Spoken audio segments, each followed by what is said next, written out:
In our last video, we looked at the compound interest formula.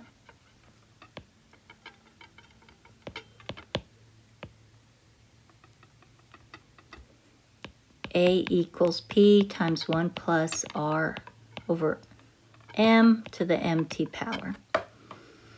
And we saw how we could use that if we were compounding quarterly, monthly, daily, etc. What we're going to look at in this video is the continuous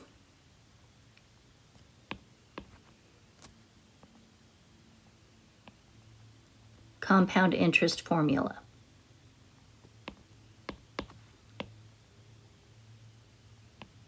And it turns out if M becomes more and more frequent, for monthly it's 12, for weekly it's 52, for daily it's 365.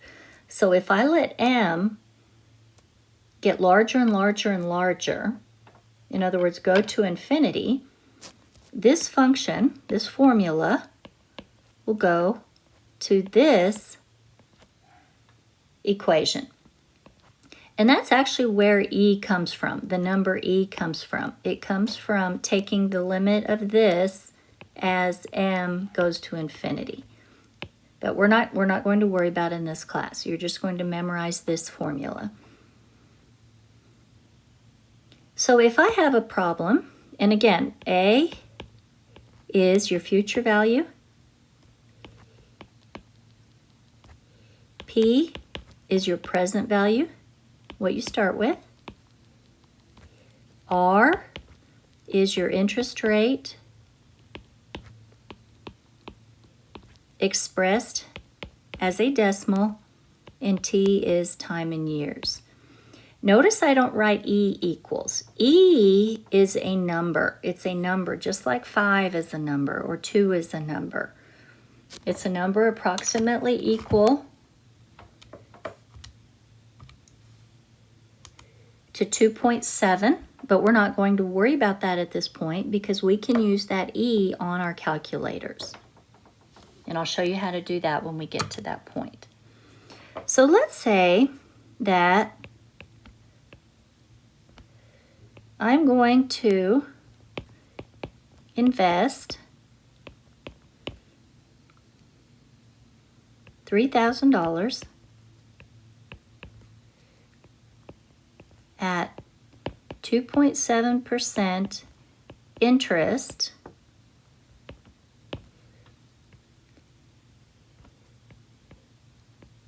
compounded continuously. How much money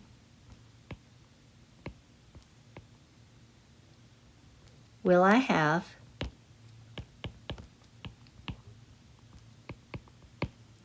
in 4 years? And I'm going to solve this using the same process I did in the previous video, where I identify each variable, including the one that I'm looking for, and then I solve for that variable. I want you to go ahead and try to do that.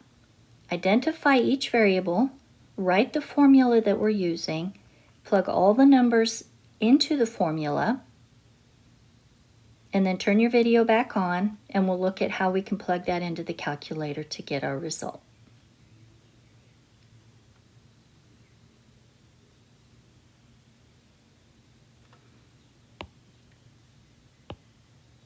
I'm investing $3,000.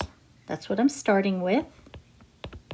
P equals 3,000 at 2.7% interest.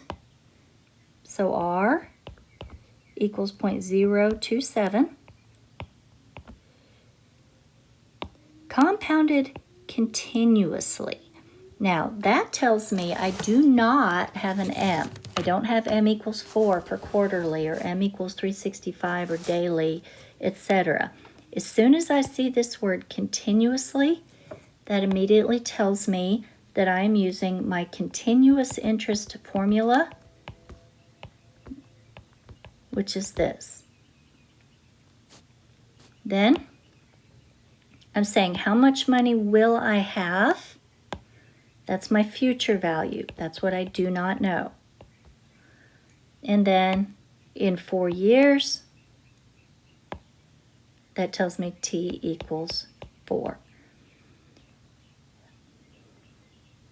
So I can plug each of my numbers into my formula, and I'm going to go ahead and just rewrite the formula here. I like to have it close by when I plug the numbers in. So A is what I'm looking for, so I keep the A there. P is 3,000. E is E, the number E. And then I have an exponent here of 0.027 times 4. And I'm putting that in parentheses using the multiplication key in the middle. Do not use double parentheses or your calculator will not figure this properly. So when I plug that into my calculator, I'm going to type in 3,000. And then I'm going to look over on the left-hand side of my TI-83. And yours might be in a different place if you have a different kind of calculator. But I'm looking for the key that looks like this, e to the x. And on my calculator, it's the second key on the natural logarithm. So I'm going to press second ln. And that on my calculator opens up an E and then a caret and a parenthesis. So it knows to put what's next in the parentheses. Some calculators might just go ahead and jump it up into the exponent. But mine opens up E caret parenthesis. So I put 0.027 and then I use the multiplication key times 4 and then close. I cannot use double parentheses. That will take this part to the exponent and then multiply the whole thing by 4, which is wrong. So I plug that in. 3,000 second natural logarithm gives me E caret 0.027 times 4, close parenthesis, enter. And I round to the hundredths place because I'm rounding to the nearest penny.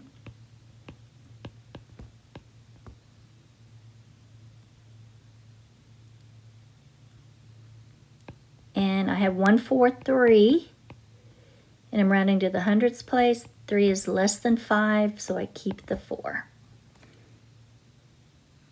So if I started with $3,000, I would end up with $3,342.14. if I am compounding continuously.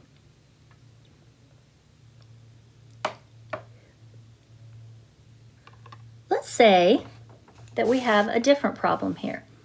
Let's say that I said, how long would it take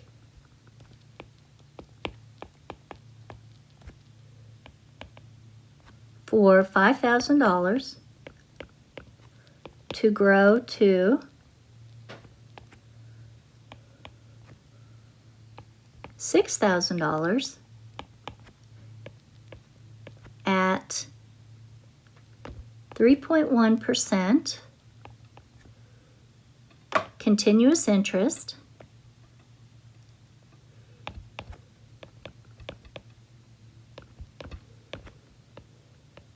How long would it take for $5,000 to grow to $6,000 at 3.1% continuous interest? So I want you to do the same thing we did on the previous problem, which is work through the paragraph, identifying what variables we have, including the variable that we're looking for, and write that one with a question mark. Write the continuous interest formula, and then plug all of the numbers in. So pause your video and do that, and once you have the equation written, we'll look at how to go about solving that equation.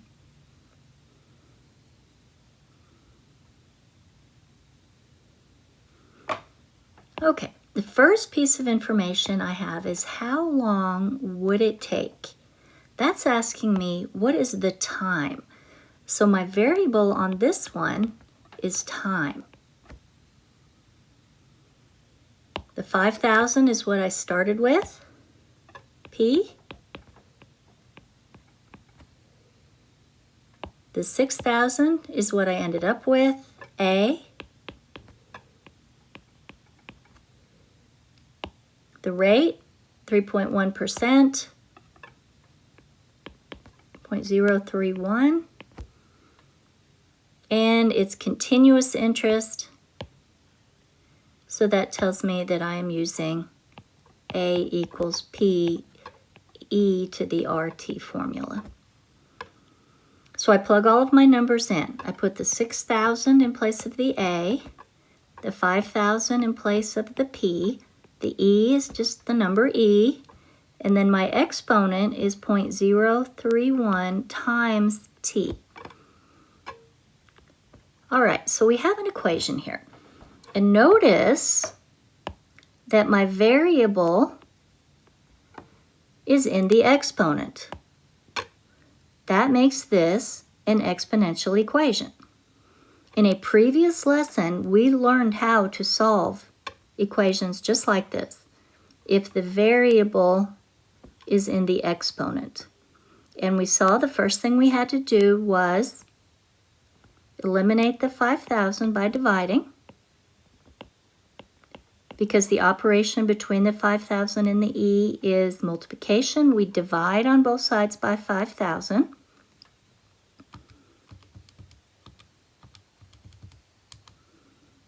And we get 1.2. If we did not get an exact decimal, we would either keep a lot of numbers, not rounding, or we would just keep a reduced fraction. And that's e to the 0.031t. And hopefully you remember at this step, if I have t in my exponent, the variable in my exponent, I can't get the same base between e and 1.2, so I take the natural logarithm of both sides of my equation. And remember our rule, if we take the natural logarithm of e to the r power, that's just equal to r, because natural logarithm and e are the same base. So when I take the natural logarithm over here on the right-hand side of the equation, I just get 0.031t. And then I can divide both sides by 0.031, and I get that t is approximately equal to ln 1.2, close parenthesis, divide 0.031, enter, and that is approximately equal to 5.88, and because we're talking about time, that's going to be years. So it would take me approximately 5.88 years for $5,000 to grow to $6,000 at 3.1% continuous interest. So if we're going to be solving for a rate or a time in this formula, we're going to end up having to use our process of taking the natural logarithm that we learned in a previous lesson. So now we can solve for A, for P, for R, or for T in this formula given any of the other three. In our next video, we're going to look at how this formula, A equals P e to the RT, shows us a basic exponential function that we can use for either exponential growth